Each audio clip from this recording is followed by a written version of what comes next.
دوستو، آئیے چند ایسی کتابوں کے بارے میں بات کریں جو لکھی تو جا چکی ہیں لیکن انہیں پڑھنے کی اجازت نہیں ہے۔ ان میں اضافہ ہو رہا ہے۔ اس پروجیکٹ کا آغاز سن 2014 میں ہوا اور یہ 2114 تک جاری رہے گا۔ یہ 100 سالہ پروجیکٹ ہے۔ اس کا نام فیوچر لائبریری پروجیکٹ ہے۔ یہ خواب کیٹی پیٹرسن نے دیکھا، جو کہ ایک اسکاٹش آرٹسٹ ہیں۔ اس کی تکمیل میں ابھی 90 سال باقی ہیں۔ 2014 سے اب تک 10 مسودے جمع کیے جا چکے ہیں۔ ہر سال کسی ایک مصنف سے ان کا مسودہ لے کر فیوچر لائبریری کے ایک محفوظ اور خصوصی طور پر ڈیزائن کیے ہوئے کمرے میں، جسے خاموش کمرے کا نام دیا گیا ہے، میں رکھ دیا جاتا ہے۔ اسے کسی کو پڑھنے کی اجازت نہیں، اور نہ ہی مصنف کو اجازت ہے کہ وہ اس کے بارے میں گفتگو کرے یا بات کرے یا اس کے بارے میں لوگوں کو آگاہی دے۔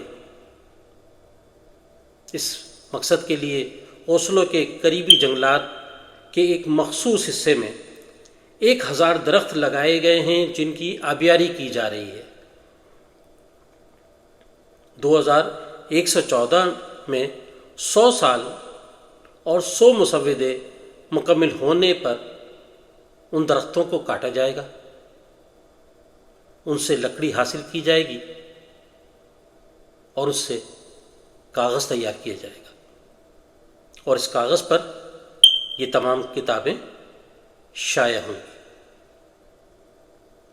کیونکہ بہت سے سوالات ہیں جو ہر سوچنے والے دماغ میں ابھرتے ہیں ان مسودوں سے متعلق، ان موضوعات سے متعلق، ان کے معیار انتخاب سے متعلق، 100 سال بعد ان کی افادیت سے متعلق۔ مگر کتابی دنیا کا یہ ایک بہت بڑا اور انوکھا کام ہے۔ آئیے ان مسودوں کے بارے میں آگاہی حاصل کرتے ہیں جو اب تک منتخب کیے گئے۔ 2014 میں معروف کینیڈین رائٹر مارگریٹ ایٹوڈ کی کتاب اسکربلر مون کو منتخب کیا گیا۔ 2015 میں انگریزی زبان کے مصنف ڈیوڈ میچل کا مسودہ from me flows what you call time منتخب کیا گیا، یعنی جسے آپ وقت کہتے ہیں وہ مجھ سے بہتا ہے۔ 2016 میں آئس لینڈ کے رائٹر سیجون کی کتاب کو منتخب کیا گیا، جس کا نام is my brow brushes on the tunic of angels.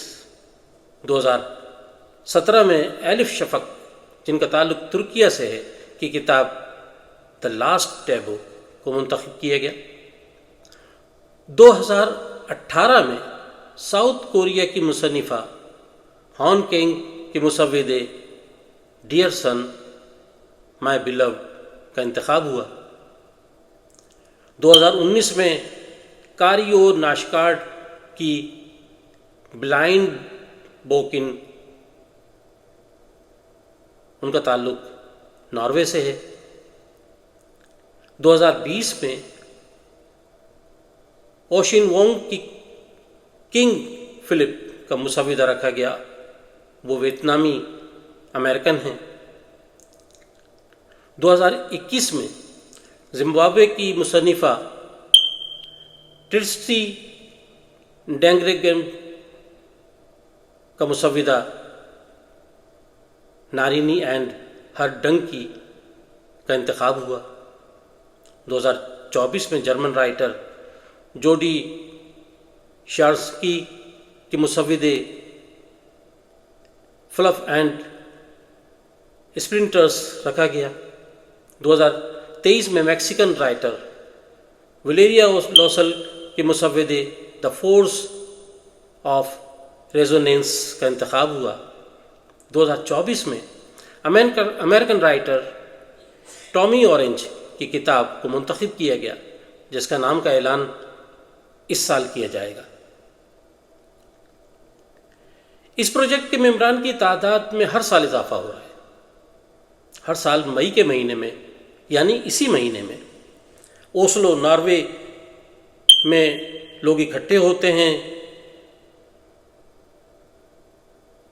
مصنف کی شمولیت کی اس تقریب میں دیگر لوگ بھی شامل ہوتے ہیں، جہاں 1000 درخت لگائے گئے ہیں، ان جنگلات کا دورہ کیا جاتا ہے۔ مگر ان تمام حیرت انگیز اور خوش کن باتوں کے باوجود بہت سے سوالات اور اعتراضات ابھر رہے ہیں۔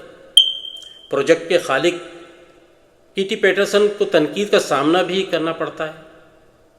100 سال ایک طویل عرصہ ہوتا ہے، کوئی بھی آئندہ کے بارے میں بہت زیادہ پیش گوئی نہیں کر سکتا۔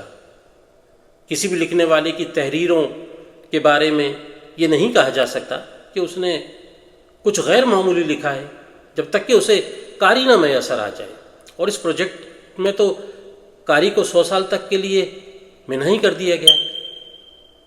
ایک سوال یہ بھی ہے کہ دنیا بھر کی زبانوں میں لکھا جانے والا ادب ترجمے کے مرحلے سے